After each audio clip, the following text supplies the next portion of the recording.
coming. They'll silence me before sunrise, but the world will see. They'll know everything. When I got that message, I thought my heart had stopped. If you think you've seen the worst, wait till you find out who's behind all this. I stared at the screen for a long time. The words felt cold, like someone whispering through a locked door. And somehow, I knew. Whoever sent it wasn't done with me. The message said to meet at the old cafe near the expressway. I went alone, foolish, maybe, but curiosity is louder than fear. When I saw her, I froze. It was the woman from the gym, the one in the video with Daniel.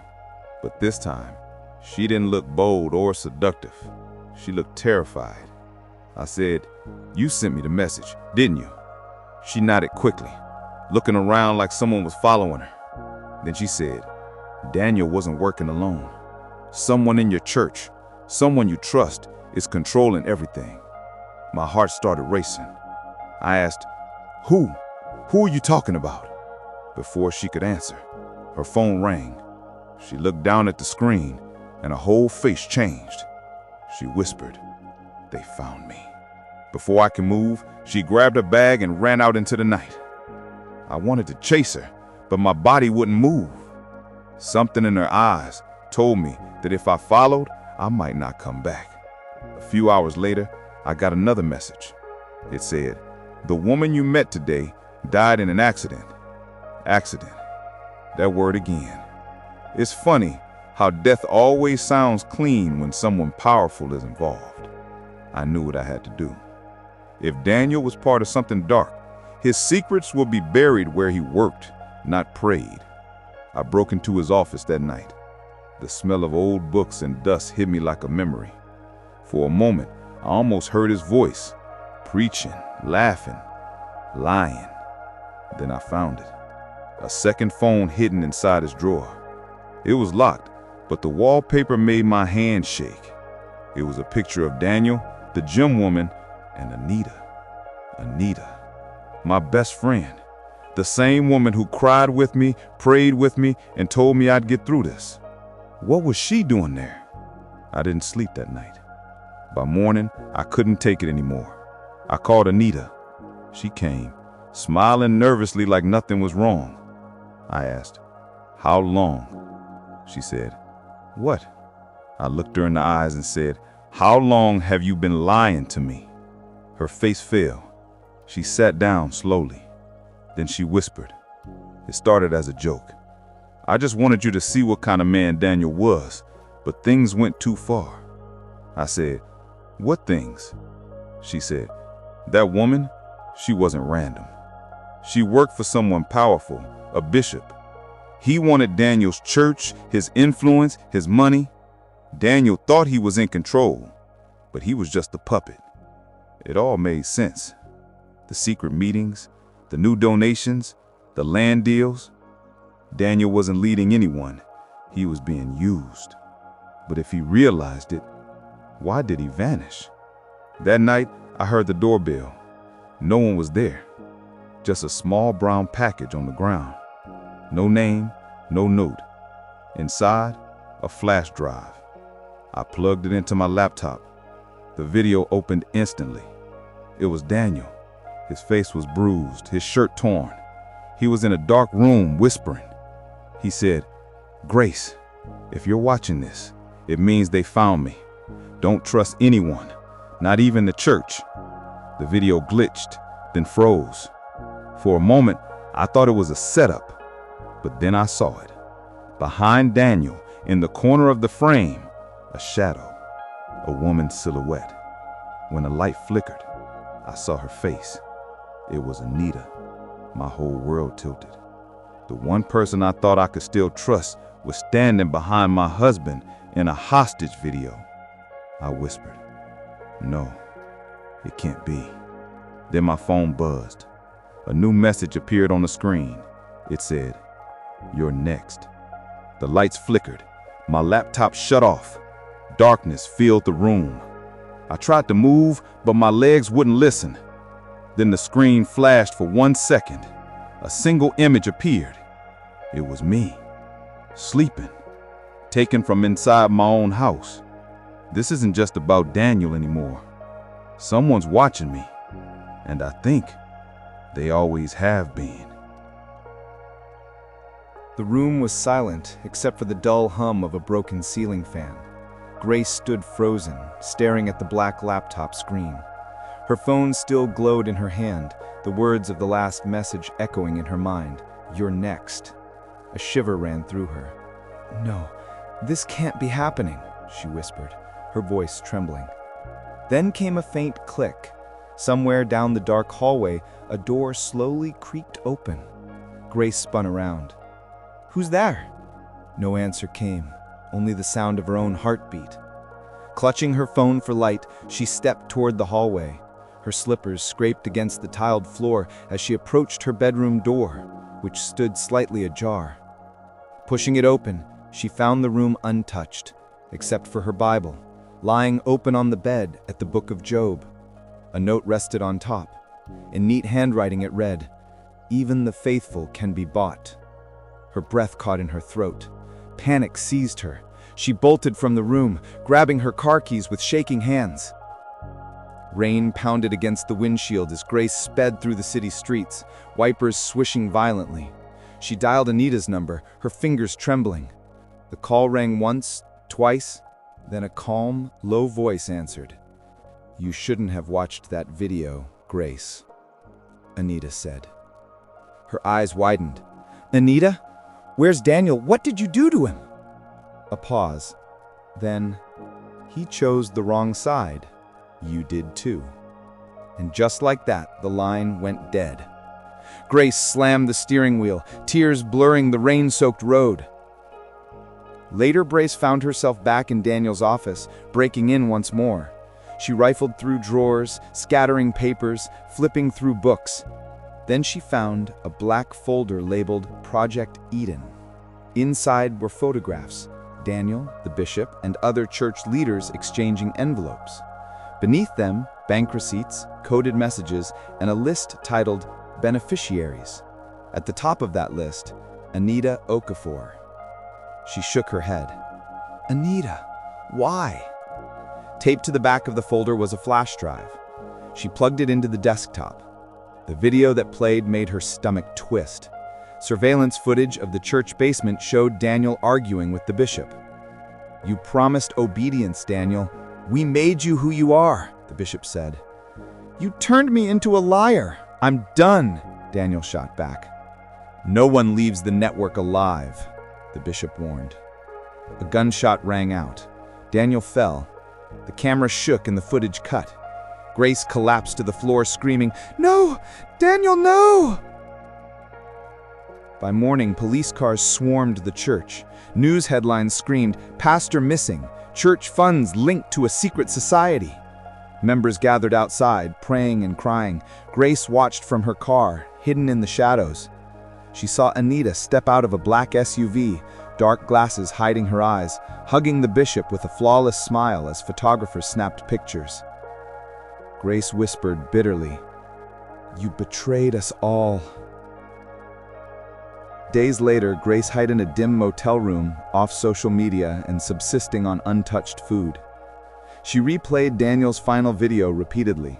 Don't trust anyone, not even the church. Then she noticed it. In the background, a faint logo on the wall behind Daniel, the same one she had seen on Project Eden documents. JN, the Judas Network. Her heart sank. It was bigger than Daniel or the bishop. This network owned churches, bought influence, controlled faith, and manipulated donations. She whispered, aghast, "Oh God, they built a business out of belief." Determined, Grace snuck into an abandoned church Daniel once preached at. She recorded herself with a small camera. "My name is Grace Adeyemi. I was the wife of Pastor Daniel Adeyemi, a man that you all thought was holy, but behind his sermons was something darker, a system built to control faith. If you're watching this, I may already be dead." She uploaded the video through a hidden proxy. Footsteps echoed behind her. She ducked behind a pew. Anita entered. "Grace, it's over. You shouldn't have done that." Anita said coldly. "You killed him! You killed Daniel!" she shouted. "No, Grace. Daniel killed himself the day he chose to betray us," Anita replied, her tone chilling. Grace stepped out shaking, holding her phone like a weapon. "You'll never get away with this." Anita smirked. "I already have." Suddenly, headlights flooded the broken windows. Men in suits emerged from cars. Panic gripped Grace. "Who are they?" she whispered. "The network cleans its mess," Anita said, stepping aside. Grace ran, dodging through a back exit as men stormed in. Gunshots rang out, glass shattered. Behind her, the church burned. By dawn, Grace stood by a river in the countryside, bruised and exhausted, watching smoke rise in the distance. Her phone vibrated. A new message appeared. "Your video is everywhere. You did it, Grace." She looked up at the rising sun, tears streaming down her face. Relief and grief battled within her. Then another message arrived. "But did you think it would end with him?" Attached was a photo, Anita alive seated beside the bishop, and a new face, Grace's own lawyer. "No one is innocent," she whispered, dropping her phone into the river. She walked into the mist, leaving the screen dark. And as the story faded, one final line lingered. "Faith built the walls, power filled the pews, and the network still preaches." The river lay still in the early morning mist, a soft fog curling over its surface. Grace Adeyemi stood at its edge, soaked, bruised, and exhausted, watching the smoke rising from the ruins of the church behind her. The place that had once been a sanctuary of faith had become a monument to betrayal. But Grace was not finished, not yet. She climbed into her car, her hands trembling as she powered up a secure streaming app. There would be no hiding, no running. She had one chance to reveal the truth, one chance to expose the Judas network, the secret cabal that had manipulated faith, stolen donations, and corrupted the people she loved. With the camera live, she began to speak. Her voice was steady, tinged with fear and determination, as she narrated the secrets she had uncovered. Documents, flash drives, and videos were laid out before the camera, each one a testament to greed and deceit. Viewers flooded in almost instantly, tens of thousands, then hundreds of thousands. The evidence Grace revealed was undeniable. Leaders she had once trusted were nothing more than puppets, trading influence for money, while the faithful were left in ignorance. It was then that she saw them. Black SUVs appeared in the rearview mirror, engines growling, headlights cutting through the rain. They were coming for her. Grace gripped the wheel tighter. The chase began. Rain slicked the countryside roads, and every curve became a knife edge of danger. Mud sprayed across her windshield, wipers struggling against the storm. Yet she pressed on, narrating to her viewers every perilous turn. Behind her, the SUVs pressed closer, attempting to force her off the road. Grace swerved through narrow paths, barely avoiding ditches and fallen branches. Her viewers, now in the millions, watched in real time as she fought to survive while keeping the truth alive. Documents and videos were displayed to the camera. Images of Anita, the bishop, and other Judas network leaders counting envelopes of cash, whispering instructions, scheming in the shadows. Grace spoke over the roar of the engine and the pounding rain, her voice carrying a mix of fury and courage. "The Judas network," she said, her eyes flashing in the dim dashboard light. "They built a business out of your devotion. They wanted me dead. But the truth will be seen." The chase intensified. Tires screeched. One SUV rammed her rear. Another tried to box her in. Every second was a battle between life and death. Grace's skill and courage kept her moving forward, but she knew that one mistake could end it all. And then it happened. A bridge loomed ahead. Grace swerved to avoid the pursuing vehicles, losing control of her car. The tires skidded on the slick surface. The metal twisted. Flames erupted from the impact as the car flipped spectacularly. Smoke spiraled into the sky. And still, the live feed captured everything. The chaos, the rain, the fire, her final act of defiance. Even as the world watched in horror, Grace held on to one final thought. The truth had been broadcast. The Judas Network had been exposed. By the following morning, the broadcast had gone viral worldwide. Millions of people had seen the evidence. Bribes, coded transactions, stolen donations, the names of every conspirator. Authorities acted immediately. Arrests were made. The empire of deception collapsed. At the courthouse, the leaders of the Judas Network, Anita, the bishop, and their accomplices, sat in handcuffs, facing justice for the first time in their lives. Headlines screamed, "Faith and greed exposed. Judas Network leaders faced justice." At the river where Grace had met her end, friends, family, and former church members gathered. Candles flickered in the morning mist, casting long shadows over the water. A small memorial plaque had been placed. Grace Adeyemi. Her courage revealed the truth. Her life gave justice wings. Though she had died, her legacy endured. Activists, journalists, and clergy used her broadcast to reform churches, expose corruption, and warn others.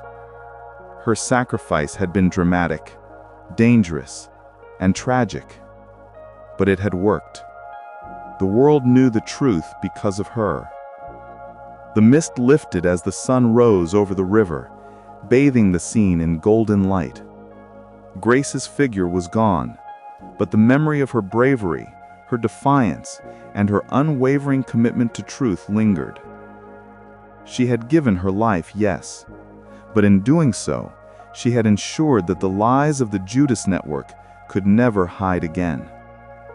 Grace Adeyemi may have fallen, but the truth she revealed would never die. Every story hides a lesson.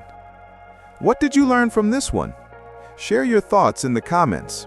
And don't forget to like, follow, and stay tuned for the next story.